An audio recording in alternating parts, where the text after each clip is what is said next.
Okay, me again. Uh, okay, so we made this model, and the question would be, what if I wanted to deform these walls a little bit? And I wanted to point two methods out. Here we go. So if we hide the surfaces, there's our geometry. And so let's say we want to work off of this one right here, right? So what I need to do, the problem with deforming this curve here is just by point picking and everything right now is, where is my cursor? If you just have a 2D coordinate system, it's here or it's here, the system can know where it is. But in 3D, where is that? It's just out in the middle of infinity. So what you want to do is, that's what your UCSs do here. There's, they come with a default 3, a top, front, and a side, and this is the top. So everything in here is what that would work off of. So that wouldn't work since it's in Z. So what we need to do is place a UCS there, so that there's a 2D coordinate system to work off of. So we'll place a UCS with 3 points, and so the 3 points are, the first one you pick is 0. So I'm going to put my 0 right at the base of that curve right there, and then the second one determines the x direction, and for these purposes I'll pick the center of this arc, and so what that's a direct out from that arc that we're going to work off of in this line. Then the y is the third pick, and so I want it to be aligned and work off of this curve. I'm going to pick that point there, and so now what that does is that puts a UCS flat plane right on that curve, right on that entity there. And see, so now we can work with it. So now I can just go over to the side, and I can get the deform tool and just grab a little bit there, and deform it out a bit. And now I've just taken a little bit away from that curve right there. And so now my skin will have that concave in there. So this would be kind of how to do it with an artist's eye, right? You're just going to adjust a little bit, pick and drag, and do that. And then now this works for drawing too. I could just take my spline tool and do my snaps here, and when I click out here, it's going to put the point in line with that. And then when I finally attach it, it will all be the same as that line right there. So that's how to do placing a UCS where you want to work is going to be something you want to do with the drawing tools there. Now, the other way that I was talking about is using construction lines, and what that means is you can draw out here without even creating the UCSs, but what you need is our pick points, and then it will do it. And using the spline tools, you can create some construction geometry to get some evenly precise even pick points to draw on all of these, and have nice symmetrical curves. And if you knew how to do the math, you could figure that out. So what do I mean by construction lines? So first, what I want to do is I need to know where that point is, because I'm going to draw a line. Now there's probably some other methods, but I'm just going to do it this way here. So I'm going to put a point on the end there. So now what I want to do is I need to know where that point is. So I'm going to measure the entity, and I'm going to click on that, and there's my coordinates there. So it's minus 2.6502, 1.7052, and it's of course at 0.67, which is the height of our thing. So now that I know that, I can go and I can create a line at coordinates, and I can put those in. And since I did it already, there's my coordinates. The x start is, minus that number. The y is there.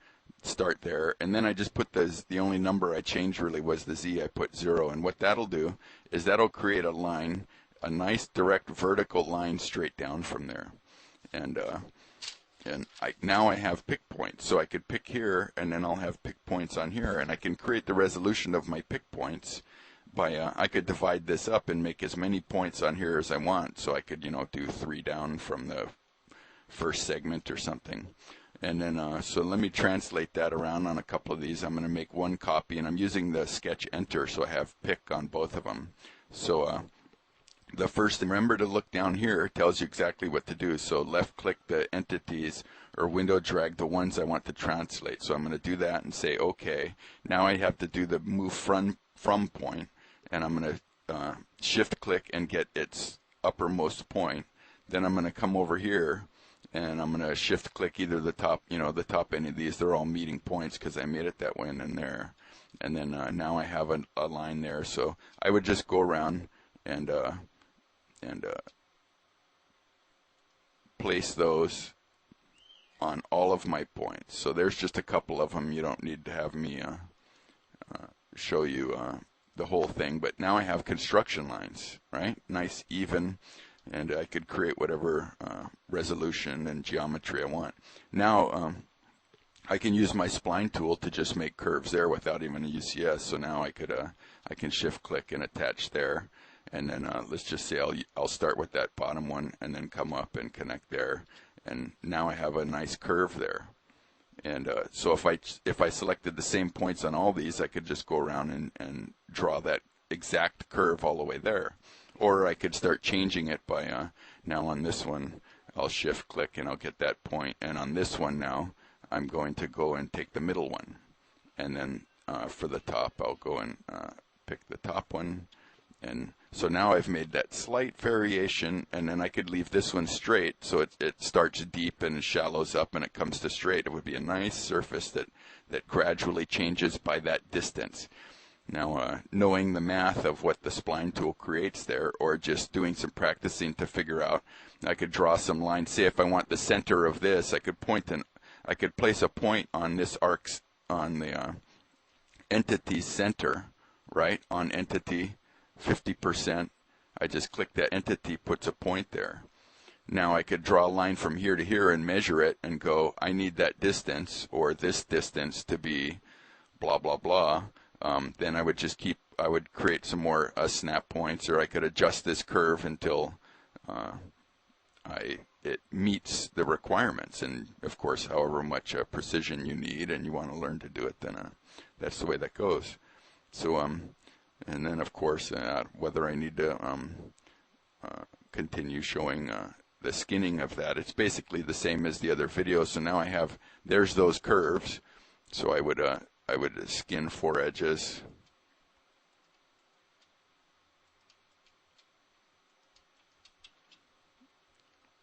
There's that one, and then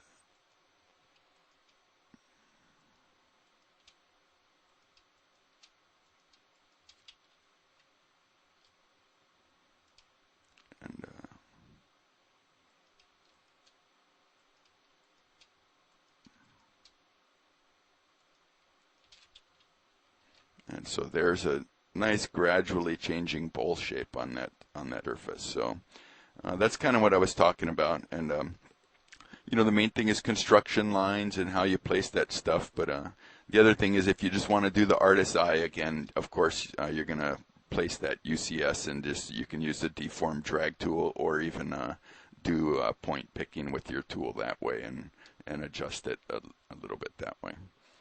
Okay, so I might do one more little one on, you posted a model there too. So I stopped the video as an afterthought. I wanted to add a little bit more on about what I meant about doing it, creating some precise geometry. So say I made these and I knew what I wanted to do was take this surface back an exact amount. So using the construction lines, the flat lines I just drew and those other ones, what I'm going to do is just connect the halfway point between both of those and get a nice flat line between there, using the line continuous tool, which gives me my snap points.